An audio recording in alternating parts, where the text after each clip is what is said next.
This episode of Harvey Brownstone Interviews is brought to you by the Harvey Brownstone Talk Show Blend Coffee, available at hollywoodblends.com. Everyone's saying it's the best coffee they've ever tasted. Why not give it a try and see for yourself? Hello, everyone. I'm Harvey Brownstone, and today's guest is a renowned and highly popular actress who's brought us many memorable performances on stage, screen, and television in a career that spans over 6 decades. On Broadway, she appeared in Dylan, Promises, Promises, The Fig Leaves Are Falling, The Iceman Cometh, and The Odd Couple.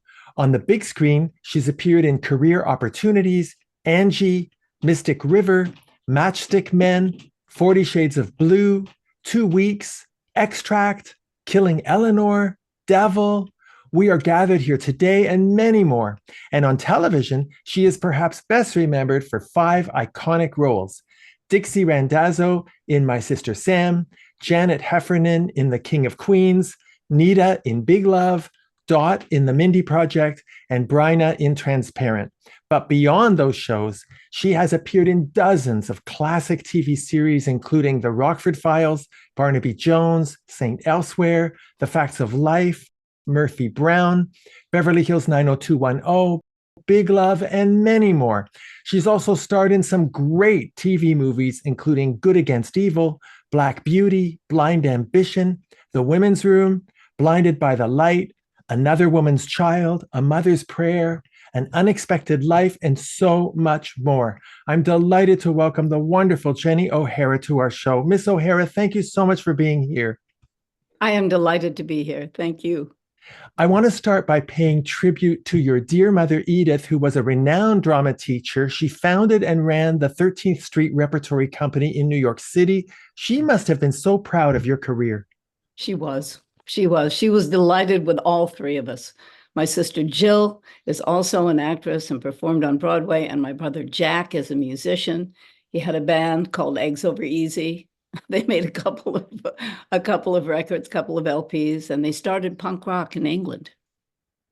Amazing. You studied with both Lee Strasberg and Sanford Meisner, and there's a legendary story about how you managed to persuade Lee Strasberg to get you off the waiting list and into his class. Would you mind telling that story? I love it. I will tell you. My boyfriend at the time was a member of the class, and he told me that Lee felt that it was a really, really tough profession, and you had to be tough to be in it. And I had gone and I had been interviewed and I had been accepted when there was an opening. But it wasn't good enough. I was panicked that I wouldn't get in time. So I waited outside the classroom, and he would come out and I'd start talking to him, and I would say, I remember me, I'm JennyOHara. I'm the girl who always cries, but it's terribly important for me to be in the class now. So if there's and he would get in the elevator and go away. And this happened week after week, but I was not giving up. And so I went to his apartment on Central Park West, and I talked to the doorman. It was the fall, and I said, it's a little cold out. Would you mind if I waited inside? I'm waiting for Lee. And he said, no, that would be fine. So I tucked myself into a nook in the lobby. And when Lee came in, I popped out and I started talking. And I said, I remember I'm the girl, JennyOHara, who always cries, but I'm not going to cry now. I'm really trying hard not to cry, but it's terribly important that I get into class right away because I have an agent and I am terrified that I'm going to ruin my career before it even starts. So if you could possibly find it, we're walking down a hall, we're turning right, we're going down another hall, standing in front of the elevator opens, it's full of maids coming up from the laundry room with the sheets and all the stuff for the apartments that they work for, and I'm still talking. And Lee gets in, and the doors start to close and close and close, and I'm still talking, and I'm still talking, and he says, call my assistant, boom. And I was in. You know, that proves that it's not just about being tough in this business. You were incredibly tenacious. I was. I love that. Are you able to articulate, Miss O'Hara, what was the most important lesson you learned from Lee Strasberg? Yes, that I had to cry. I was doing a scene and the character cries, and he said, Jenny, you have to cry. And I said, well, I can't cry. it would stop in my throat because I was so embarrassed that someone would think I was that vulnerable that I would cry. And and then I thought, well, this is stupid. What can I do? And I thought, well, if I'm crying in a scene or a play, it's not me, it's the character. So I could cry for money. So I did. It's interesting because you had cried when you were trying to persuade Lee Strasberg to accept you into his course. So you certainly knew how to show that vulnerability when you felt it would be beneficial to you. Well, I didn't have any choice. It just came up and out. I was so terrified and so tenacious, as you say. But I am now a world-class crier. In the best possible way. In the best possible way. And I owe him so much. Well, I've always heard that Lee Strasberg and Sanford Meisner were arch rivals. Did they ever find out that you were studying with each of them at the same time? No, they never did. So you weren't just tenacious and vulnerable enough to cry. You were a little sly. I was duplicitous, yes. But in the best possible way. In the best possible way. And Sandy's rule was that you could not accept work as an actor until you had finished year 2. And these were the private classes. But I had been offered this wonderful job. So I went to him and I said, Sandy, do you think he said, yes, take the job. I'll see you in the fall. I never did go back to class, but he was another iconic figure. Oh, he certainly was. Now, you replaced your sister Jill in Promises, Promises on Broadway. Did she ever give you any advice before you took over the role? No. Her contract had ended, and so had Jerry's. And no, I think that it was upsetting for her. And it was upsetting for me that she was upset. I had auditioned for the London company, and they went with someone else, and they were not happy with that choice. So when Jill's contract was up, they offered me the role, and I couldn't say no. Do you think it affected your relationship? Yeah, for a long time. And I understand why.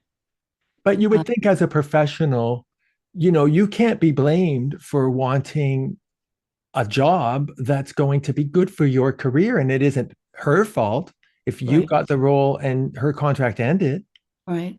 Oh, I wish I could have been there. I would have talked to her for you, Jenny. Oh, well, we've mended. My father worked at it for some years, and he took us together to Sardi's for lunch. He was living in Syracuse, outside Syracuse, and he came into town. And it was a little tense at first, but after a while, we all just started laughing. And it got better and better and better from then on. And we worked as a team to keep my mother going all through her final days.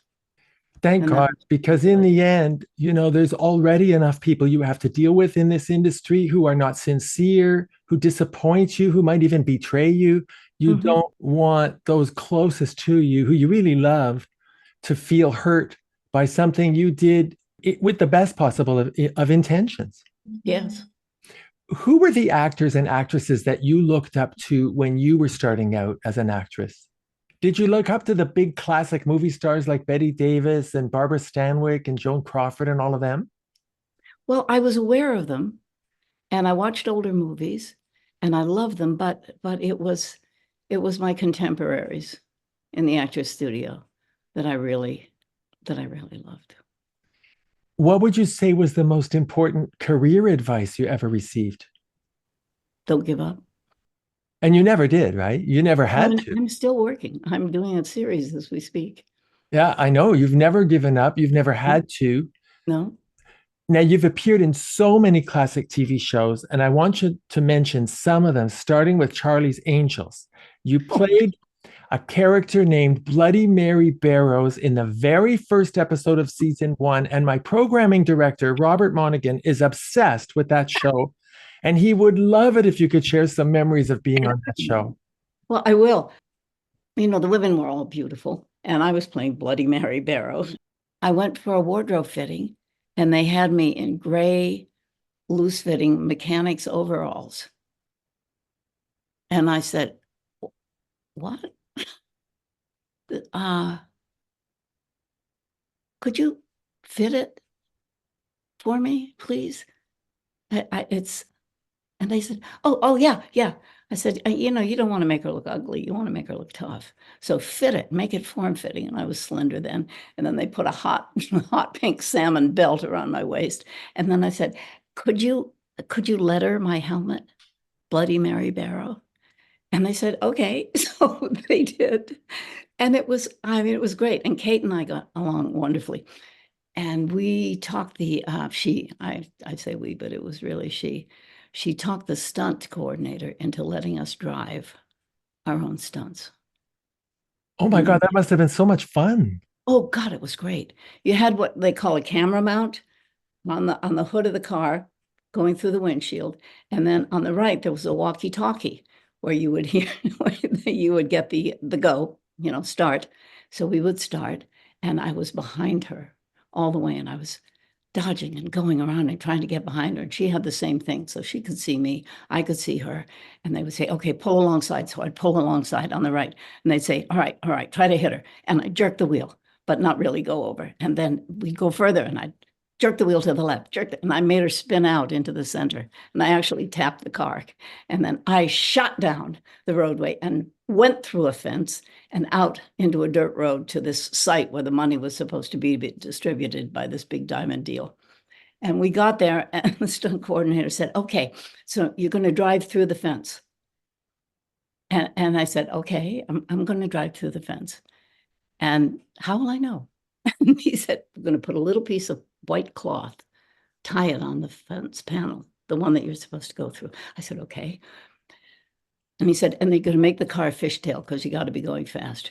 So I said, okay, how do I do that? And he said, well, you approach, your wheels go off the dirt road, you're into the dirt, and then you hang a hard right and then gun it through and go up the driveway. So I did. And it all worked. It was positively thrilling. By any chance, did you get to keep that helmet that you wore in the show? No, I would have. Had I known, it would become so iconic. I would have. Too bad, because my Robert is dying to buy it. I would have bought it for him as a gift. Oh, damn. Well, you could have it made. Yeah, we probably could. I mean, I'm sure there's you could pull a single. I bet I could. You played the school teacher, Miss Emily Mahoney, in the first season of The Facts of Life, but you left after only 4 episodes. How come? Charlotte was very unhappy to have 2 adults as well as all the little girls. And this is nothing against Charlotte. It was her show. It was a big shot. And she was, as I understood it, not comfortable. And then they began to write a storyline where I lost a boyfriend to Charlotte. And I thought, well, I really thought that if I went down the line with this, I would never be a serious actor again. I think it was a blessing that you left. It was. I called my agents and I said, I really want to leave. And they said, why? And I explained why. And they said, okay, my agents are fabulous. They've been my agents for 50 years. They are extraordinary. And look at the instincts you had. You just knew that it wasn't right for you. It was a great show for Charlotte Rae. Yep. But you went on to do so much. I don't even know if you're aware of this, but you are the only actor who has guest starred in every single TV detective series in the past 30 years. Isn't that amazing? No. No, I did not know that. I researched it. They're the only one. 30 years, every single TV detective series. I think that is iconic. That is really wonderful. I had no idea. Well, now, as I mentioned in my introduction, you played Dixie Randazzo, Pam Dauber's sarcastic assistant in My Sister Sam. The show initially did very well in the ratings, and then CBS moved the show to Saturday night opposite The Facts of Life, I think, which was on NBC, and the ratings suffered, so the show was canceled. You must have been so very disappointed. We were, but it's, it's not uncommon. When the king dies, the new king slaughters his children. Only in this industry would such a thing happen. Yeah, it's true. But the new head then, I can't remember his name, had shows that he had nurtured and wanted very much to put on, and he put him in our slot. And then he moved us to a slot where, like a Saturday night at 8 o'clock maybe, where young people would be out having fun and not watching TV. So, but God, it was fun. So when you do that, when something like that happens to you, are you a fatalist? Do you believe in destiny that, okay, this is meant to happen? It's going to be for the best. I should trust my destiny? Mm-hmm. Yeah, I mean, you just go forward if you care. And I still do theater. So I had everything. Well, I want to mention something you did following the murder of your co-star, Rebecca Schaefer. Oh. You and your fellow cast members filmed a public service announcement for the Center to Prevent Handgun Violence. And Miss O'Hara, I want to commend you and thank you for doing that. You're most welcome. It was devastating. We a bunch of us went up to Rebecca's funeral, and we were in the second row, and her coffin was brought in. Her mother was in the first row, and she kept her hand on Rebecca's coffin for the entire service. And then we all went to the gravesite and threw flowers in, and it was devastating. And we were waiting for our first daughter to be born. We adopted 2 daughters, and Rebecca kept saying, well, so what are you going to name her? What are you going to name her? And I said, we don't know. We don't know. And she said, Rebecca would be a really nice name. She kept lobbying for her to be named Rebecca. So we named her Sophie Emily Rebecca Ullett. What a lovely, lovely person she was. And that public service message you made back then resonates even more now. It's still so current. And you were one of the first celebrities that was prepared to make a statement. And I'm so glad I got this chance to publicly commend you for that. Now, of course, you played Doug Heffernan's mother, Janet, in The King of Queens. I loved the episode where you confessed to Doug that when he was a child and his dog died, you got a new dog to replace it so you wouldn't have to tell him the dog died. Is that one of your favorite episodes? Because it's my favorite. That episode. I just loved it, but I loved them all. They were so much fun, but that one was crazy. And I think I ran out with crazy hair from the bedroom when he busted me, and the cast couldn't stop laughing. We had to keep cutting and doing it over and cutting and doing it over to get through it. It was just a great episode. It was a great show. You also had a recurring role as Nita in Big Love, which was such a great show. Do you have any memories you can share of working with the great Bill Paxton? He was lovely. He was just lovely, always lovely. A lot of my scenes did not happen with him, but when he was around, he was just, his death was just so shocking. Yeah, talk about being gone too soon. Oh boy. Yeah, and then you played Bryna, the sister of Jeffrey Tambor's character Maura in Transparent, which was quite a groundbreaking TV show about gender identity. I know there was a lot of controversy around the show, but was being in that show a positive experience for you? Oh God, yeah. Everyone was great. Everyone was great. And Bryna was supposed to be a 1-episode character, just the wedding. And I had been contacted the night before by my agent saying, could you be at so-and-so at 6:30 tomorrow morning? And I said, yes, why? She said, because they want you to play Bryna, Jeffrey's sister. And I said, okay, yeah. So I went and we did it. And I had a script and learned it and we did it. And it turned out to be years long. I mean, it was wonderful. It's a wonderful experience. Yeah, you were really great in that show. I thought the controversy was about casting a cisgender man, Jeffrey Tambor, to play a transgender woman. I know. Do you have a position on that issue? No, I think that in any situation, you hire the best actor. It's about the actor. The show that I'm doing now, the young woman, little person, she does not have the same bodily shape that the character she's based on does. But she's a hell of an actress. And this is her first acting role. She has been a stand-in for children for quite a long time. So she's a professional and she knows sets and stuff. But this is really a demanding part. And she is stepping up. She's lovely. So it's really about who's best qualified for the role, whether you're gay, straight, whether you fit the reality of the character or not. This is about acting. Yes. And our creators and a lot of our writers were gay. If that was a big issue, I'm sure that they saw dozens of people. And I'm sure dozens of people read for it. But you go with the best actor when it's something like that. You have to, because it's bringing a human being to life.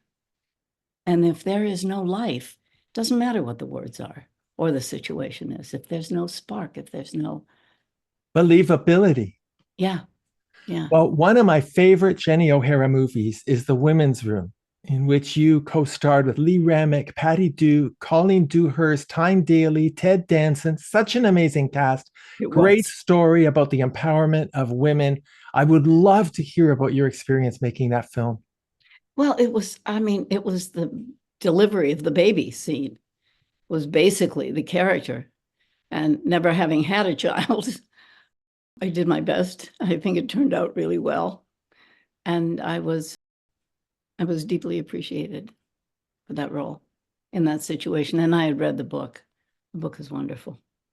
Do you make a lot of friends that you keep from one project to the next within the industry? No. I have a lot of acquaintances. My husband, Nick, he has friends from kindergarten. And I have a couple of close friends, maybe. I don't know why. I'm very well treated in my friendships and in work. I don't know why. It's interesting because you're a very warm person. You're highly respected. You're a real pro. Everyone knows you show up on time. You know your lines. You're not a diva. You are kind to everyone. You have no ego. But I do get the sense that there's quite a distinct separation between JennyOHara, the actress, the working woman, and JennyOHara, the woman at home with your family. You don't really allow your identity, your professional identity, to overtake who you are. No, that's right. You really just see this as a job, right? It's not your life. It is, but it's half of my life. It's part of my life, and I wouldn't give it up for anything. But also, my life is pretty good. And I have so many friends through my husband. It always surprises me. Do you think that's what's kept you humble and grounded and centered? And, so many people in this business can't handle the fame. They can't handle the success that they tried their whole life to achieve. But you are very grounded. You're very aware of who you are, what you do, your judgment about people. You seem to know who you can trust, who you can't. That, I think, comes from your ability to separate the star from the human being. Good point. I had never thought about it. Thank you. That's my perception. Now, you've had an incredibly diverse career, Miss O'Hara, including Broadway plays and musicals, TV sitcoms, dramas, science fiction, suspense, horror movies, everything in between. Clearly, you have never been typecast or pigeonholed as an actress. But I'm wondering, is there one particular genre that you prefer over any other? Well, I do like comedy. And I did love doing the Mindy Project and playing Thought. And Rhea and I have a great relationship on and off screen. Well, you've made your share of scary movies. Devil is a great example. But I read that you don't enjoy watching scary movies. But do you enjoy making them? Oh, yeah. Well, here's the story about Devil. I went in for Devil, and I went into the casting office, and the character is called Old Woman. And I'm saying to the casting, what the fuck am I doing here? It really made her laugh. So I went into the room and said, what the fuck am I doing here? It made them laugh. And then there was a scene in the bank. She's all huffy and puffy. And okay, so that was nice.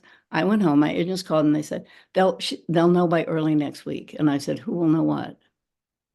And she said, the movie you just read for. I didn't know the title. And I said, oh, okay. And she called 2 days later, early, to say, they want you. You've got it. And I said, I would like to read a script. I don't know what it's about. So they had the script sent to me, and I read the script, and I'm on page 72, 74, 76, 78. And I think, wow, I'm still alive. That's good. 79. Oh my God. Oh my God. Oh my God. Oh my God. Oh my God. Oh my God.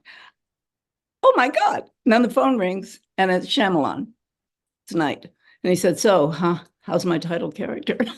I said, I'm very happy, but I'm very surprised. And boy, is he lovely. And he is wonderful to work for. We were shooting in Toronto, and he gave cast members a budget for airline tickets to go see their families in stretches of time when they weren't working. They couldn't use them for agents. They could only use them for family, to go home to family or to have family come. What a classy guy. What a classy guy. And what a gifted director and writer. I mean, he's visionary. He was a producer on this. Two young guys wrote it and co-directed it. You really have worked with some amazing people. And I'll tell you something that really impresses me when I look at your body of work. You've been in a number of movies that have dealt with important social issues. For example, The Women's Room dealt with female empowerment. Blinded by the Light dealt with young people being lured into a cult. Winnie dealt with the challenges faced by developmentally delayed children. A Case for Life dealt with abortion. An Unexpected Family dealt with child custody disputes. The Color of Courage dealt with racism. If These Walls Could Talk, Part 2, and The Truth About Jane dealt with homosexuality. And We Are Gathered Here Today dealt with the challenges of COVID. When you're choosing a project, do you look for movies that have an important message? Well, they just come to me. I mean, I'm not actively looking. They just come. Well, what do you make of that? That you seem to be a magnet for movies that are very important beyond being entertaining. Well, maybe that's why people come to me for those parts. But I find it very easy to embody those women, even like Bryna, who is so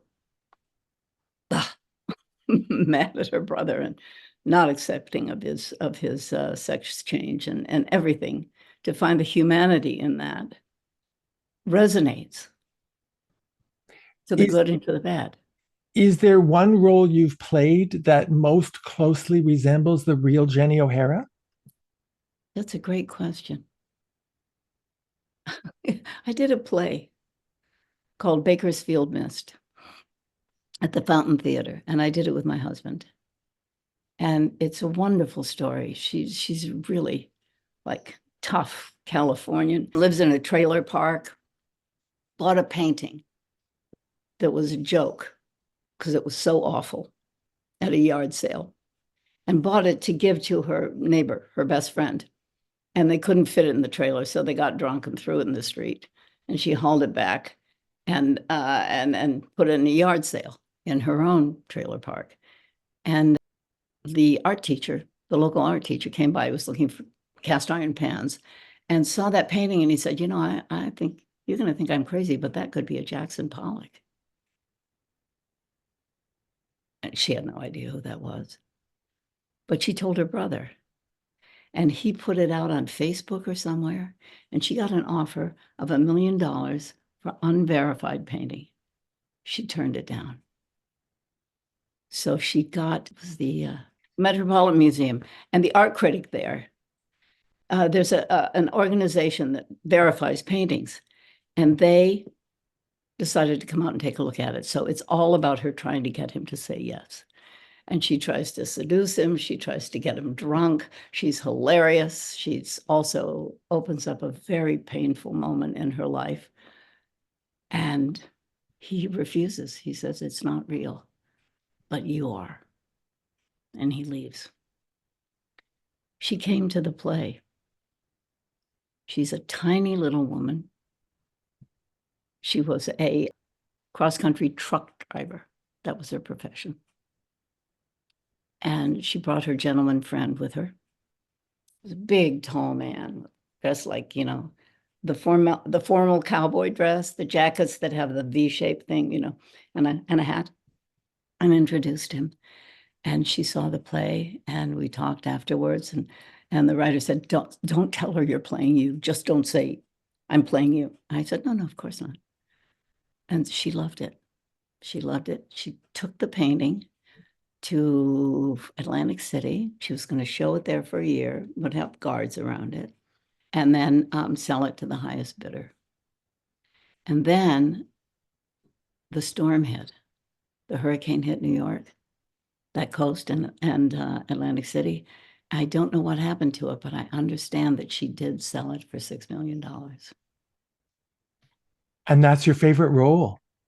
It was fabulous because it had everything. There's a monologue that she has. They've been drinking for quite a while now, and she likes him, and she's getting nowhere. And she's sitting at a table, and he mentions children, and she talks about her son, and that he was killed in a car crash. And she opens a drawer and takes out a gun, puts it to her head, clicks it. It's empty. And she says, fooled you, didn't I? What a role. What a chance to demonstrate so many. So much. So much. I was trying to seduce him, and he was sitting in a chair, and I lifted my leg up and put it over the back of the chair, which was funny enough. But in one performance, I overbalanced and landed on my back. He jumped out of the chair. That must have been quite a play. Wow. I would love to have seen you in that. It was absolutely wonderful. And it was done in London and seriously miscast. So it didn't go anywhere. What was the name of the play? Bakersfield Mist. Bakersfield Mist. Wow. Do you think it'll ever be a movie? I don't know. It has been produced all over the world.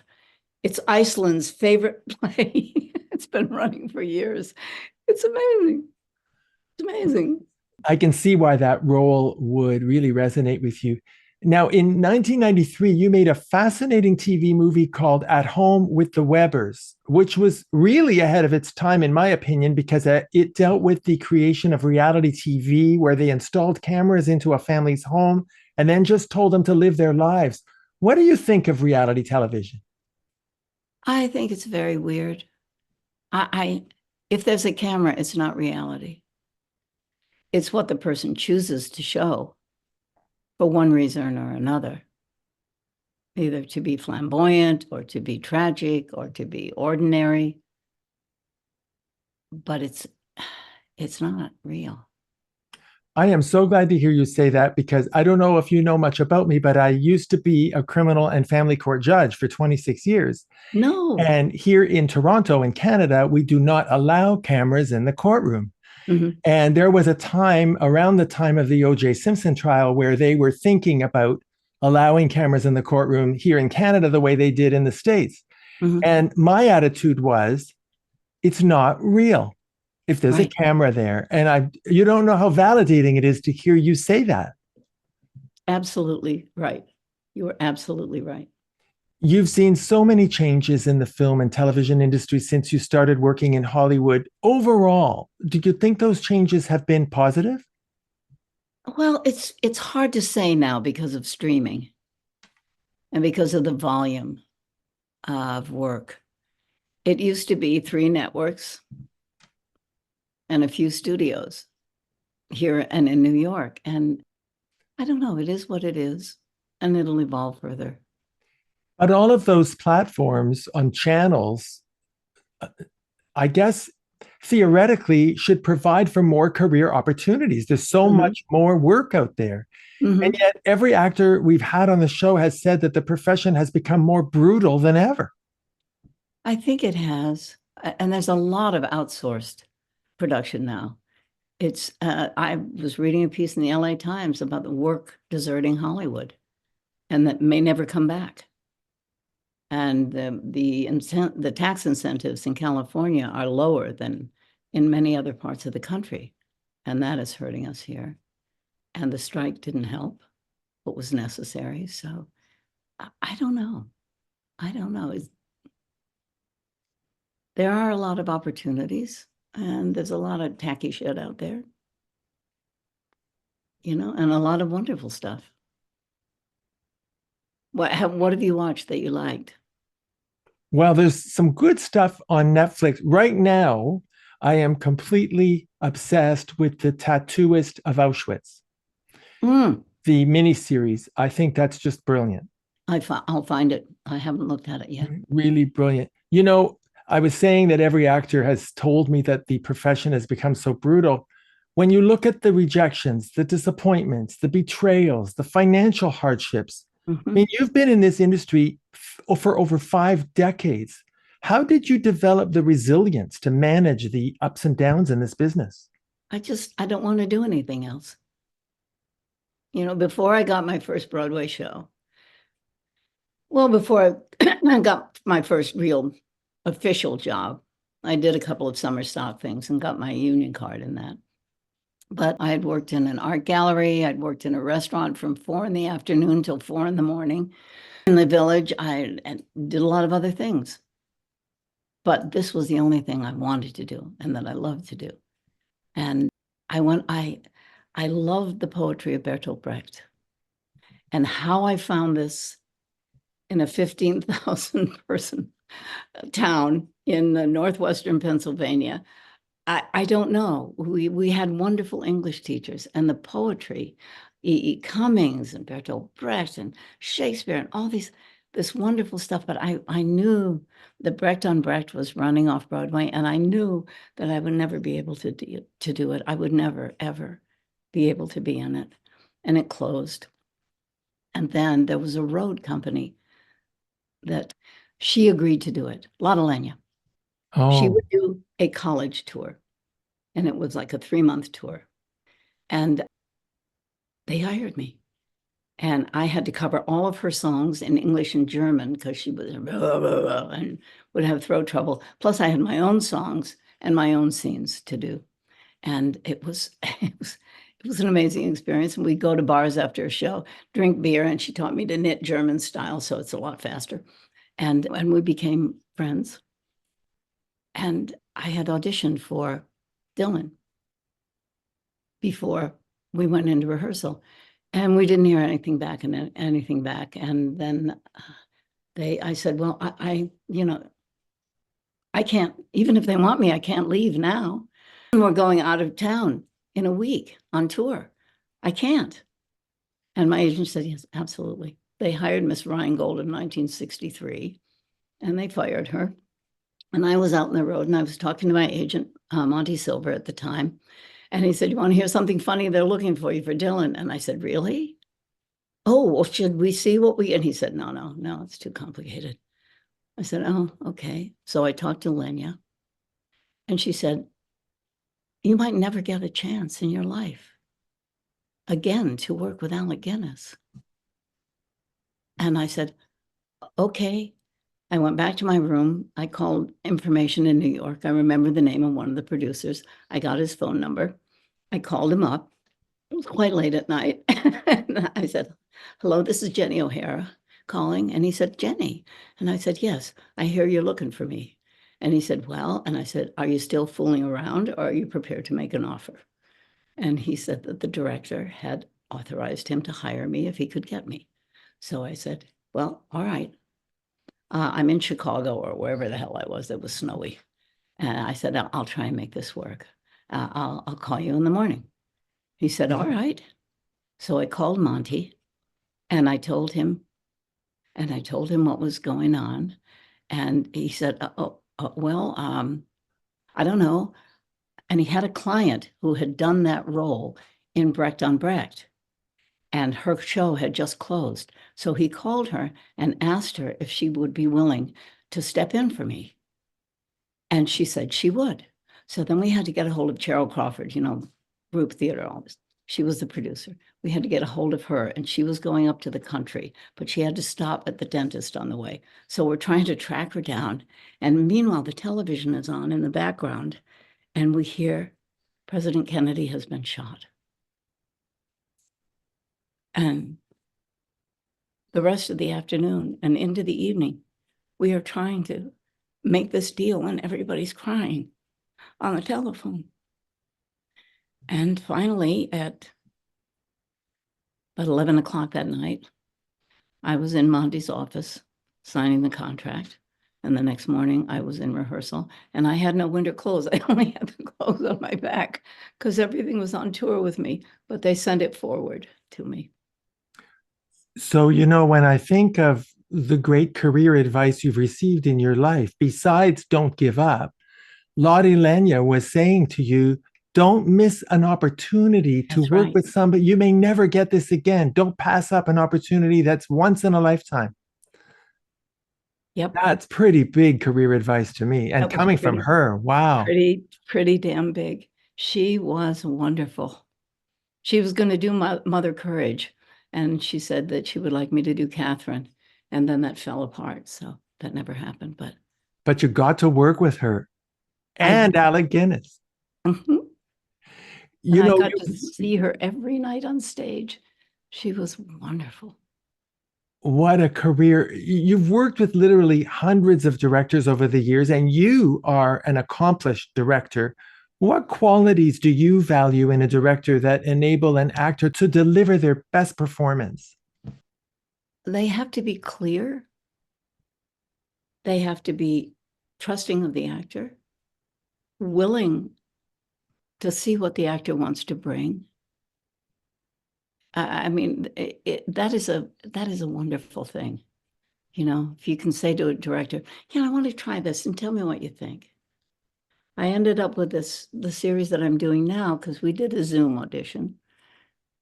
And at the end, one of the producer writers, these women are fabulous, said, I wonder if on that first line, if you weren't so nice, so appreciative, how that would affect the rest of the scene. And I said, well, let's see. Let's give it a jump. Okay, boom. So we started, and the scene took off in a whole nother direction. And I had the offer that day. So a director with good instincts that can bring out your very best performance when maybe you hadn't thought of a delivery of a line in that way. Hadn't. I had seen the character quite differently, and it affected the whole scene. And then when we got to the set to do this scene a week or so ago, the director wanted me not to be so, I don't know how she put it, Eva's her name, but not to be so, maybe pugnacious. She just said, fool around with it a little bit. So instead of a line like, and now you're out there writing a whole book for everyone to see, like how you're a better mother than me. I said, now you're out there writing a whole book about how you're a better mother than me. And it was a whole different flavor, and it took the scene in a whole nother direction, yet again. So the tone of your delivery and the freedom you're given to try different ways of delivery, I find that fascinating, because another thing actors always tell me is that everything's so rushed. There's no more rehearsing. Everything's got to be done yesterday. And you don't get a chance to do this kind of experiment on a TV set. I love this. This is great. Well, this is an unusual group, I'm telling you. They are incredible. And Ellen is one of the producers also, and the writers are producers. And this is This is a hell of a crew, a hell of an organization. It's amazing. What's the name of this series? It's now called Natalia. And it's based on there was a documentary, The Curious Case of Natalia Grace. It's based on an American family who adopted a 7-year-old little person, orphan, from Ukraine. And things get strange, really, really strange. And get very cruel. And you don't know who's where or what the truth is. We're doing 7 and 8 now. I'm in 5 of the 8. This is very intriguing. I can't wait to see this. You're going to want to see it's Hulu and Disney Plus. Well, I've got to tell you, Miss O'Hara, it's been such an honor meeting you and having this opportunity to ask you about your incredible career. You're so iconic. Thank you for all those memorable performances. And of course, thank you so much for taking the time to appear on our show. Oh, it is my pleasure. You're bringing tears to my eyes. Well, you do that to us when we watch you on the screen. So back at you. Our guest has been the renowned actress JennyOHara. My name is Harvey Brownstone. Thank you all for joining us. See you next time. Thank you to my producer, Steve Silver, my managers, Rick Marcelli and Robin Bragg Marcelli at the Marcelli Company in Hollywood, my director of programming, Robert Monaghan, my PR directors, Eileen Shapiro and Jimmy Starr, and my entire team at the XPTV1 network in the UK. Thanks for watching. Be sure to check out all the great interviews on the Harvey Brownstone Interviews YouTube channel. Don't forget to subscribe and ring the bell to be notified when new videos are posted.